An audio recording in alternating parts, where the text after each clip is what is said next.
What's it about a kiss that makes you feel like this? The Devil Wears Prada 2 was directed by David Frankel and written by Aline Brosh McKenna, with the characters originally being created by Lauren Weisberger.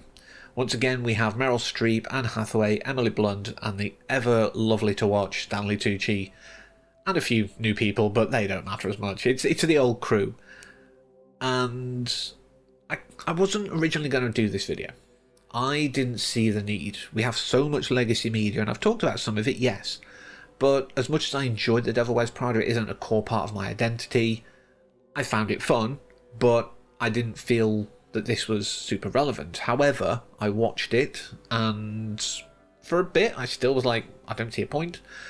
But in discussion with my partner, I realised that I wanted to talk about it from a relevancy of traditional media in the digital age kind of angle. And this isn't a new thing. It's been a big issue for a while. Various traditional media outlets, whether in print or filmed media, they are struggling to get that relevancy, and some who have leapt into streaming and really embraced it are doing well.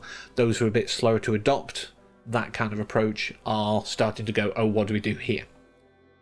And that is what this film is about. It is about Miranda and co. still trying to have a seat at the table of fashion reporting, but being aware that the times have changed.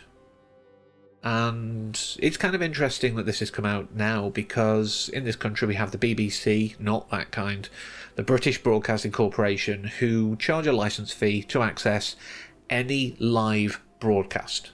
That does include things like fight nights on Netflix, or say the BBC News channel on YouTube if it's live streaming at that time. But a normal live stream from, like, if I did it or someone else, that's fine. That's not a traditional broadcast. However, because people are choosing to go streaming first, and therefore perhaps not paying a license fee because they don't watch any BBC or traditional media at all, and that's one of the issues I do quickly want to go into. It directly funds the BBC, but you need to say watch ITV, which is one of the other prominent channels, which is ad supported. But why am I paying the BBC to watch a different channel entirely? I know it's because of the infrastructure, but now the internet is a thing. Their infrastructure isn't doing it if I'm streaming. Do you know what I mean? I don't agree with the license fee. I mean, I watch a few things here and there, things like Call the Midwife or Doctor Who, but I just think it's not worth it for me long term. But like I say, they're trying to retain that relevance. They're trying to retain profits, let's be honest. And they do want to be able to say, well, maybe we should be able to charge a license fee for accessing stuff like Amazon Prime, Netflix, etc., not just for live broadcast there. Or perhaps if you're watching any live stream on YouTube, well, that's live now, so you have to pay a license fee. They want that. As far as I'm aware, the government isn't kowtowing to them just yet, but that may change, who knows. But on top of that, we also have the fact that there is a push for traditional media outlets to be more prominently featured on things like YouTube. So if you go onto your dashboard, normally you've got your recommended and all that kind of stuff and shorts. But on top of that in the UK, the idea is that you'd have the BBC and things like that. The idea is, the whole purpose of the BBC's creation was to provide a way to communicate with the populace in times of crisis. So if there's a war broke out or natural disaster, there is a way that they could easily get that information to you. Again, the digital age has made that kind of moot.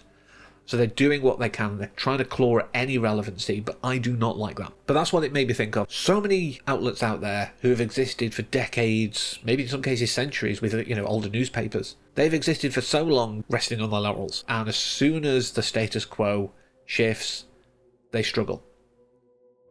And I do think this is an interesting look at that. The idea that these are still people.